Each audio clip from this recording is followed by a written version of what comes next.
Hey guys, welcome back to Maxcast Dawn of War Unification. Today I have a 1 vs 1 for you on Blood River. It is GabPR playing Imperial Guard versus Krieg as Death Corps of Krieg. So we have a guard mirror, you could say, more or less. We stick to the awesome Death Corps of Krieg voiceovers for now. It's a Vox Center opener for the Krieg, so it's gonna be a lot of Jaegers with crack grenade launchers, I think, and even the Watchmasters are available, I see. Standard infantry, command more or less standard, 2 tech priests, so he wants to get an early, GabPR wants to get an early turret, I suppose. Gets the command squad, gets 3 conscripts, okay, that's interesting. So conscript versus Jaegers, pretty similar. Field barracks. You need a field barracks for a bunker.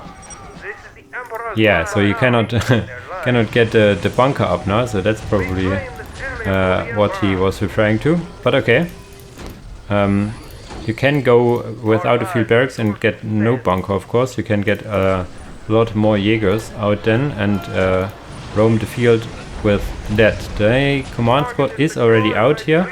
No command squad, or what is it called? Lord General Command Squad is not available as he has no field barracks yet. Actually, it just finished. So, will he go for one? Or will he go for a bunker somewhere? For now, he's content with getting the observation points. He does not have any resources to spare, to be honest. But he has now these crack grenade launchers that are pretty good at disrupting. They are not the greatest, I think, in damage against infantry, but we will see. They cannot fire on the move, as you can see. He needs to move forward and then attack. But the command squad with the priest attached is quite fast. We will see. They set up, but it's out of line of sight, you could say. Listening post and whatnot is all done here. He goes actually for a Lady Inquisitor. That's interesting. The Lady Inquisitor needs a field barracks as well as a Vox Center to be built, so she is quite tech heavy in the requirements. We have now the command squad, which was deterred by these grenade launchers, which deal an astounding amount of damage. Can you please fire once more, please? Sad, out of vision. But okay, she is now with some Jaegers. It's still, quote unquote, only 3 Jaegers here. 1, 2, 3 conscripts and a command squad, so similar. 3 infantry squads and a hero. For the Krieg, it is the Lady Inquisitor. Pretty good damage, but looks like more or less the damage which you would normally expect from a grenade launcher as well. Watchmaster seems to be added, yes, but we have now a base trade scenario. The command squad in melee is really good at taking down buildings, as you can see here. 3 entities, they will now switch to the workers, of course, because they want to rebuild it. 1 engineer got his insides turned out here and died, so Krieg should stop upgrading it, and he just did. We have here now the full offense of the other side. There's a not so good placed generator, but you generally want to place it near a listening post, so couldn't think of it. But now he switches his attention. He goes for the generators, and his conscripts take down this listening post. What is this? Some soldiers now. Are there more soldiers coming? Yes, but the population is full. Krieg is content in just taking out this infantry command, which has no big value, if you ask me. It's a really cheap building. Now this heavy bolter, this observation point is upgraded, and there are more soldiers to become, but they got cancelled because he does not have any population cap. The turret is actually focusing down the command squad, which benefits Imperial Guard. He needs to focus down this conscript, so they lose morale. They have only 80 morale, so it's really weak on that side. As you can see, they just need to be looked at, and then they lose morale. There's a bunker going up. If that one finishes, that's basically all this offense gone, so he needs to take down these engineers. He's in ranged stance and will take them out. But Krieg on the other side is taking the next point for from Imperial Guard, but here is a heavy bolter turret. I don't think they can take out this one. This one is how should I say, LP2. So he don't want to go anywhere near that. The command squad actually going for this, and his conscripts are getting taken down here on this side by some soldiers. Full on base trade mode here. That's interesting. You see if this is a full squad of 19 conscripts. Look at them go. Now this is just awesome. Now I upgraded, this one got upgraded as well, so the offense here needs to stop, if you ask me. All the command squad needs to tie down. Focusing the field command here, field headquarters, is not wise. On the other side we have now a commissar out, which to be honest will not be able to do a lot, because he will get chucked around. Resource wise we have 110 for Krieg and only 56 and 10 for Imperial Guard, so they have lost way more in terms of economy. And bunkers being built now as well, so this looks kind of ugly for GabPR here. Krieg is taking the better of these engagements, it seems. The base trade favored him because of the correct grenade launchers, I guess. Normally I would say that the command squad with conscript would be way better than some good old Jaegers, but yeah, it's a new faction, so I don't know really how they fare. So do the players, not really. Look at them go. Jaeger's pretty fast, huh? They could also get some commissars themselves for the Jaegers. They have the Lady Inquisitor here, which I don't know if she has used Hammer of the Witches. That's one of her starting, or the starting ability, I think, of her, which does stuns a single model and does quite a lot of damage. Yeah, this commissar attached needed for this big old blob of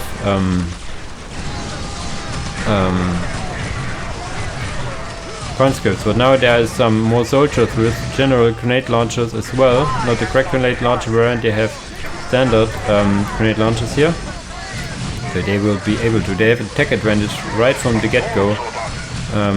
How are guardsmen melee versus melee actually? Take out your shovels. Power melee shovels going on here. Kicks the one in the guts, I suppose. Jesus, this is brutal.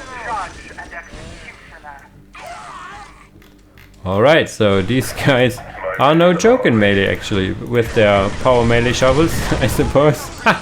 So this looks to be basically it, I think. Creed with Krieg has 100 income, and GabPR still has only the 56 and lost basically his whole army. Has one conscript, two conscripts. But this is basically it. Tier 2 is on the way for Death Corps Krieg. Tier 2 is nowhere near for GabPR, or at least I think he has the power for it. He just needs a bit of requisition, but there's no way he can hold this offense here, if you ask me. He needs a turret, and of course he needs upgraded listening posts, but he wants probably to go tier 2 and see if he can get something out. He can go tier 2 now if he so desires.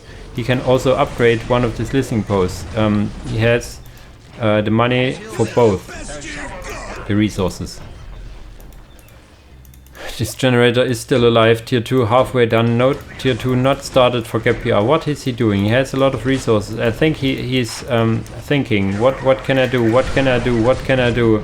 And all the time he's thinking, he loses time and resources. So this is a common thing PvP players will have happen to them. They will be in the process of thinking, and all the while the heavy thinking takes time and loses them more and more time and does the game. So one really nice how should I say, one really nice tip I have taken from one of the RTS players I'm looking on YouTube is actually Krops, who plays Warcraft 3. He made a guide for Warcraft 3, but it's more like a general thing you can do in RTS is do your analytical thinking before the game. So it's hard because there's so much factions, but let's say you know your opponent's faction, you know your faction. Before clicking the start button, think about what you would do if you face this or that unit type, or this or that strategy, this or that BO. What would you do? And have it in your mind before heading into the game, because when you're into the game, the heat of the battle, the heat of the game will take over, so you cannot really think